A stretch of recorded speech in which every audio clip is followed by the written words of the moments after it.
Hello, salut à tous, c'est Ronald Alphin. J'espère que vous allez bien. Aujourd'hui, on va parler des choix qu'on peut faire dans la vie qui peuvent faire peur, évidemment, mais qui peuvent aussi transformer notre vie. Et je pense on est tous passé par des choix comme ça dans notre vie qui font peur et qui pourtant sont nécessaires. On va en parler tout de suite. Alors, vous êtes peut-être dans cette phase de votre vie où vous vous posez plein de questions, à savoir, j'ai envie de changer de travail, j'ai envie de gagner plus de sous, dans mes relations, c'est un peu en pause, je ne sais pas où j'en suis. On est tous passés par ces phases qui peuvent être difficiles parce qu'on a des décisions à prendre et on ne sait pas si ces décisions, elles sont bonnes. Si je peux justement vous apporter un éclaircissement, je vais essayer de le faire à travers cette vidéo. Lorsque moi j'ai pris des décisions pour justement quitter le monde de l'enseignement pour me relancer dans l'entrepreneuriat, parce que c'est quelque chose que j'avais déjà vécu auparavant en tant que chef d'entreprise. Et les 14 ans que j'ai passés en tant qu'enseignant ont été formidables, mais comme tous les emplois qu'on a pu tous avoir, il y a des phases. Cette phase où lorsqu'on découvre le travail, ben on se passionne pour ce travail, on apprend de nouvelles choses. Moi, en l'occurrence, c'était la pédagogie. J'adorais justement les stratégies à mettre en place pour que l'information puisse passer. Donc, j'ai adoré apprendre toutes ces choses-là. Et pendant des années, on pratique. Donc, on essaye de se perfectionner. Et pour ma part, il est arrivé à un stade où, même si j'aimais toujours ce que je faisais, le contact avec les enfants, le cadre où je travaillais, c'était l'environnement qui me pesait un peu. C'est-à-dire cette bulle où j'avais l'impression de plus vraiment apprendre grand-chose, de ne plus vraiment apporter ce que je pensais apporter aux enfants. Et donc, il a fallu que je prenne une décision. C'était de poursuivre et de partir dans de nouveaux horizons. Et ça, c'est pas quelque chose de facile à faire, en vérité. Quand j'ai écouté les discours, en fait, des coachs que je suivais à l'école, quittez votre travail, lancez-vous dans l'entrepreneuriat, l'argent se fait là. On est poussé effectivement à vouloir réaliser ces choses-là. Ce que j'ai compris par contre, c'est que lorsqu'on prend cette décision, eh ben, on passe par des émotions qui ne sont pas nécessairement plaisantes. Hein. Ce pas des émotions que l'on veut forcément avoir dans notre vie. Et c'est marrant parce qu'à chaque fois que je croise quelqu'un qui me demande «Alors Ronald, comment ça se passe ça va mieux dans ta vie?»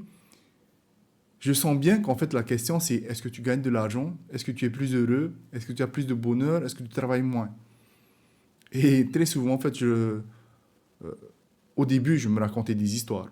Clairement, au début je faisais ouais c'est génial et tout, c'est super.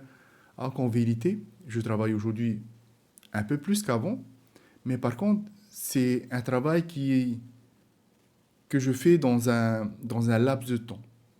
Je vais travailler beaucoup pendant 2 3 heures et avoir du temps pour moi dans le reste de la journée. Donc en finalité, aujourd'hui, je peux le dire, j'ai pris la bonne décision. Mais pendant toute cette phase, qui a duré quand même 3 ans, 3 4 années où j'ai dû me reformer entièrement, parce que quand j'ai pris cette décision, je suis d'abord passé à mi-temps. À cette époque-là, j'étais dans la crypto, la bourse, et j'essayais de me former à ça. Je me suis rendu compte finalement que ce n'était pas vraiment ce que je voulais faire, pas toute ma vie en tout cas. Même si j'appréciais gagner de l'argent, c'est pas quelque chose que je voulais forcément partager avec les autres ou forcément enseigner. Et j'étais passionné par apprendre à avoir une expertise pour mieux me connaître en termes de santé, en termes de physique, comment fonctionnait mon corps. Et donc j'ai appris l'Ayurveda, j'ai appris le coaching, j'ai appris la méditation. Et c'est venu conforter en fait et me donner des nouvelles compétences. Et ça m'a ouvert d'autres voies. D'autres voies à laquelle en fait on s'attend pas du tout en fait. Est-ce que je pensais ouvrir un jour une communauté, des formations en ligne? Pas du tout. Pas du tout. Simplement, je faisais confiance au processus que me donnaient les mentors comme Tony Robbins ou comme Dean Graziosi, qui me disaient de faire confiance au processus. Mais c'est difficile de faire confiance au processus quand on a la tête sous l'eau, clairement. Et à l'époque, j'étais mitigé parce que je gagnais de l'argent, j'en perdais, je gagnais de l'argent, je perdais. Et j'étais entre les fesses posées sur deux chaises à la fois. J'étais à moitié dans l'enseignement et à moitié en train de me former. Et c'était encore plus difficile que je le pensais.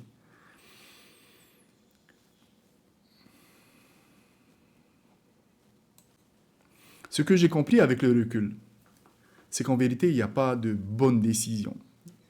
Il y a des décisions à prendre et assumer la décision qu'on a prise et avancer pas à pas, en fait, vers quelque chose que l'on a vraiment envie de réaliser. Parce qu'en vérité, ce que je recherchais, moi, à l'époque, c'était plus de sens dans ma vie.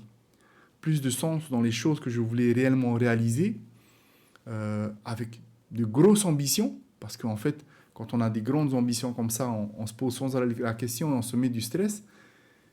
Mais ça m'a permis d'avoir beaucoup de sens dans ma vie. Je voulais pouvoir gagner beaucoup d'argent pour pouvoir être tranquille et pouvoir subvenir aux besoins de ma petite famille, mes enfants, ma femme.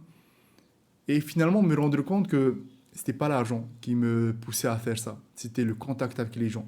J'adore pouvoir justement avoir du contact avec les gens et partager des moyens, des stratégies pour qu'eux aussi aient les moyens de pouvoir arriver à un certain niveau. Donc finalement, ces parcours, ces décisions, quand j'ai décidé de quitter finalement entièrement l'enseignement, est-ce que j'ai pris la bonne décision? Sincèrement, j'ai mis du temps à pouvoir répondre à cette question-là. Parce que tout le parcours de 2-3 ans a tellement été difficile, avec des inquiétudes permanentes, où c'était génial, parce que j'apprenais de nouvelles choses et j'étais passionné parce que j'apprenais, et en même temps, je perdais des sous. J'avais pas de sous qui rentraient. Et donc, on est confronté à la joie et en même temps l'inquiétude. Vous voyez, c'est vraiment les à dents de scie que je traversais ces moments-là.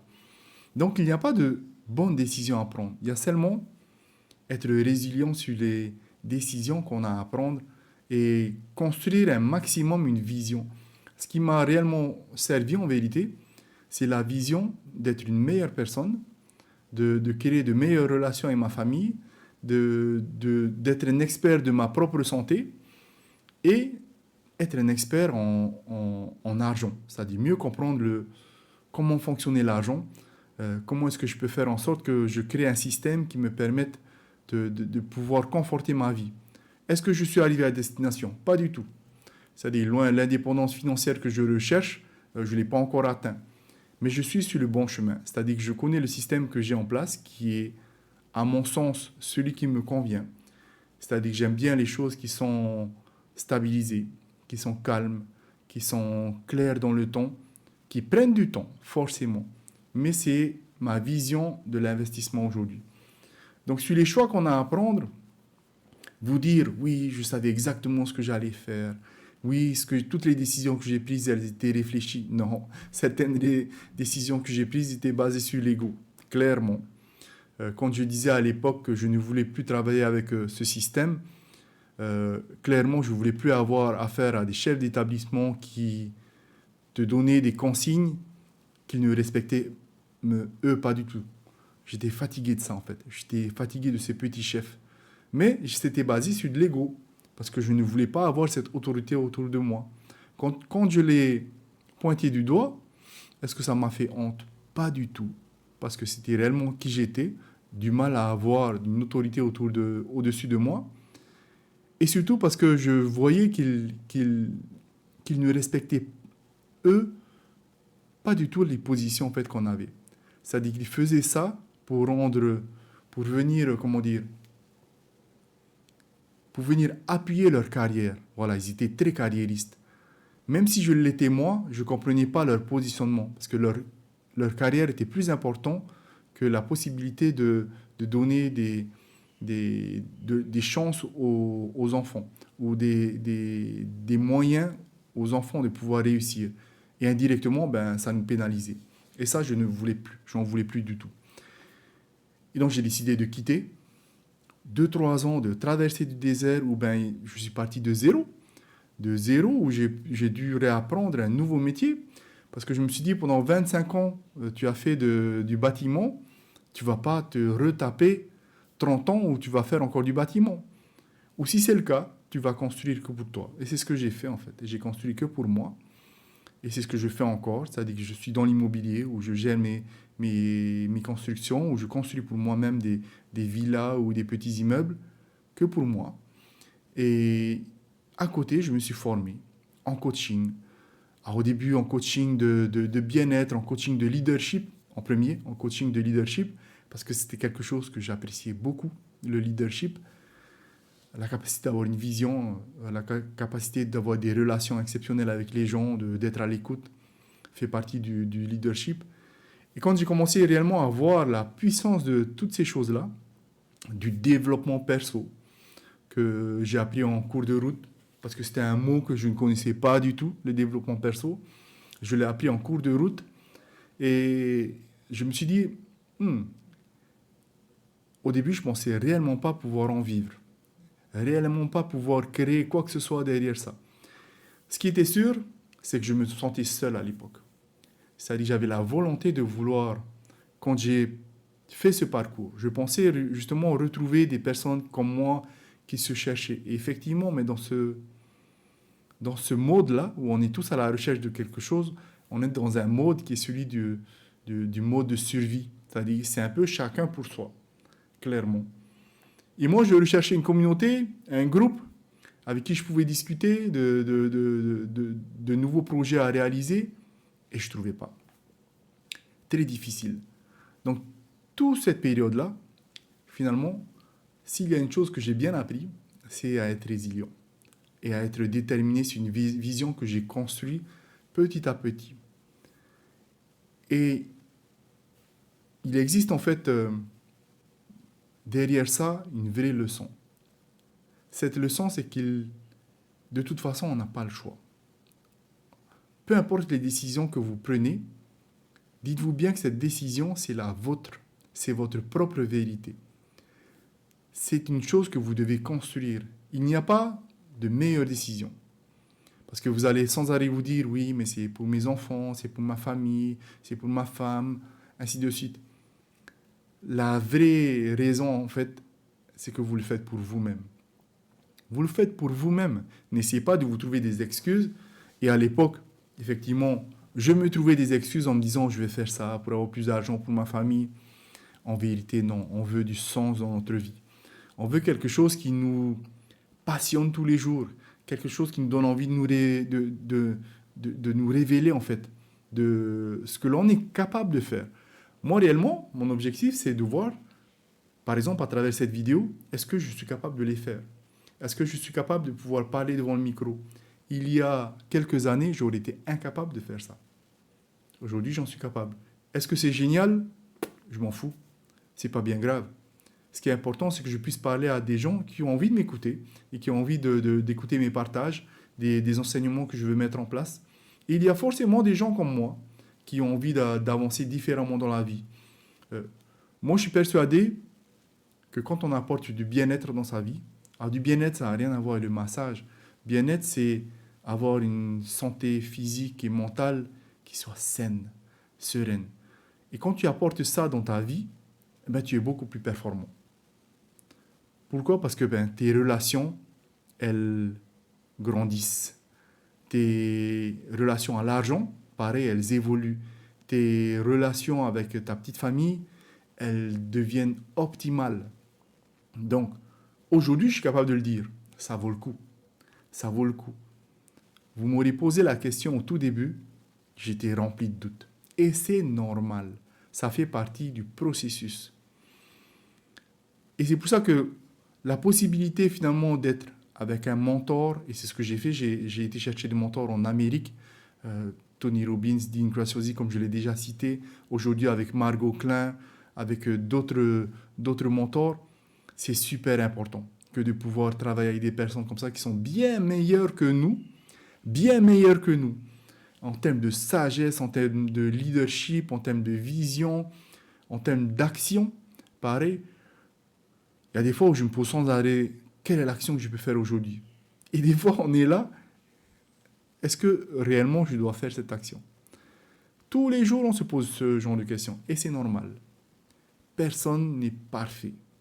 Ce qui est important, c'est de passer à l'action. Donc si vous avez une décision à prendre de ce type un jour, prenez votre temps. Essayez de joindre déjà une communauté, un mentor, même et gardez votre travail. Ça vous permettra au moins de stabiliser l'aspect financier. Gardez votre travail à l'heure actuelle, mais préparez-vous une vision qui vous permettra d'avoir un cheminement qui soit plus clair. Et dites-vous de toute façon que ce sera difficile. Ce sera difficile parce que ça demandera à être une autre personne. Ça vous demandera de créer une autre identité. Et ça fait peur. Mais vous devez le revêtir complètement. Avoir une vision, changer de posture, changer d'identité, c'est quelque chose d'essentiel. Parce qu'en vérité, si vous ne changez pas et que vous êtes la même personne, comment vous pouvez avancer? C'est impossible de pouvoir. C'est Einstein, je crois, qui disait qu'on ne peut pas avancer en ayant le même esprit. Forcément, on va refaire la même chose. On va avoir les mêmes schémas de pensée. Donc, soyez résilient, soyez rationnel sur toutes les décisions que vous voulez prendre. Gardez votre travail à l'heure actuelle et essayez d'avoir la vision qui va créer les petits chemins qui vous permettront d'arriver au but que vous recherchez réellement, au sens que vous voulez donner à votre vie. Mais ça ne correspond qu'à vous et à vous-même, à personne d'autre.